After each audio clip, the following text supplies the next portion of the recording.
आज के current affairs से पहले जितिया के अवसर पर जगत जननी मां को चरण स्पर्श। आज हर मां अपने बेटे या संतान के दीर्घायु और स्वास्थ्य की कामना के लिए उपवास करते हैं। तो आज सभी बच्चे ममता के आंचल में, करुणा के कोर में, शांति के शिविर में और वात्सल्य की वाटिका में बहुत आराम से सो रहे हैं। और एक बच्चे जितना अपनी माँ के आंचल में शांति का अनुभव करता है उतना शायद दूसरा जगह नहीं करता है। आज के करेंट अफेयर्स में जो सबसे पहला इवेंट है उसमें राष्ट्रीय इवेंट के ग्रुप में कल भारत और पाकिस्तान के बीच बहुत ही दिनों के बाद एशिया कप हुआ है, जिसमें भारत लगभग 7 विकेटों से विजयी हुआ है। हालांकि इस मैच में कई विपक्षी पार्टियों ने इसका विरोध किया था, लेकिन यह दोनों देशों के बीच मधुर संबंध होने के लिए शायद यह पहला कदम भी हो सकता है और पड़ोसियों के साथ अच्छा संबंध रखना भी चाहिए। तो सरकार का बहुत अच्छी पहल है, अच्छी कदम है और इसके लिए सरकार को शुक्रिया अदा करना चाहिए। और ऐसे भी शिक्षा, खेल और धर्म को राजनीति से दूर रखना चाहिए। दूसरी राष्ट्रीय घटना चक्र में कल असम में भूकंप का हल्का झटका महसूस हुआ है, जिसमें लगभग 5.9 रिक्टर स्केल का भूकंप का झटका आया है। अंतर्राष्ट्रीय घटना चक्र में सबसे पहले नेपाल में संसद भंग कर दी गई है और जो सुशीला काके हैं वो अगले चुनाव तक प्रधानमंत्री के पद पर बने रहेंगे।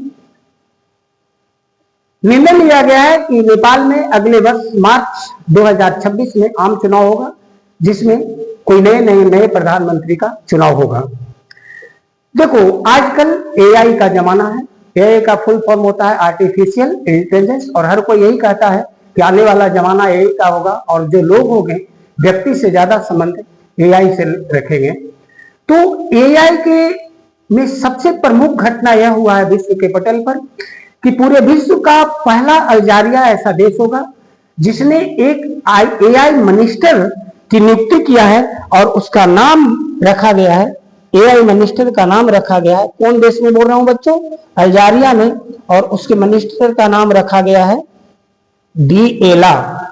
तो ऐसा मत समझना कि डिएला कोई औरत है, बल्कि एआई एक वहां रोबोट होगी जो अल्जीरिया में होने वाले भ्रष्टाचार पर क्या रखेगी? नजर रखेगी। तो भ्रष्टाचार पर नजर रखने वाली एआई द्वारा पहला प्रयोग किया गया है। कहां पे? अल्जीरिया में। और यहां एक काल्पनिक एआई मिनिस्टर का क्या किया गया है? नियुक्ति किया गया है। ऐसे एक मुद्दा एआई का मैं देना चाहूंगा कि भारत में भी एआई का एक गर्माता हुआ मुद्दा है, जिसमें कांग्रेस विपक्षी ने एआई से काल्पनिक रूप से मोदी जी का मां का, मोदी जी को यह नसीहत दिए दिखाया गया है, एक वीडियो क्लिप जारी किया गया है कि बेटा मेरा इस्तेमाल राजनीतिक स्वार्थ के लिए और राजनीतिक वोट के लिए मेरा इस्तेमाल नहीं करो। तो इसके लिए भाजपा ने कड़ा आपत्ति जताई है और देखना हो सकता है कि यह मुद्दा आगे काफी आके गरमाए और बिहार की आने वाला जो चुनाव हो रहा है उसमें हो सकता है कि बिहार के चुनाव की राजनीति का यह दिशा और गति न कहीं निर्धारित कर दे। और एक पूरी दुनिया का सबसे जो मुख्य खबर है वो नारी शक्ति से, नारी शक्ति बढ़ रही है, इसके प्रति दक्षिण अफ्रीका के सुप्रीम कोर्ट द्वारा एक बहुत ही निर्णय लिया गया है, ऐतिहासिक निर्णय लिया गया है, जिसमें दक्षिण अफ्रीका का कोई भी पति अपनी पत्नी का सरनेम रख सकता है। ऐसे भारत या कोई देश नहीं पत्नियां पति का सरनेम रखती हैं। तो यह पुरुष सत्तात्मक समाज का प्रतीक होता है। लेकिन अब यह दक्षिण अफ्रीका में निर्णय लिया गया है कि अब कोई भी पति किसके नाम का सरनेम का इस्तेमाल कर सकता है? पत्नी के सरनेम का इस्तेमाल कर सकता है। बस इतना।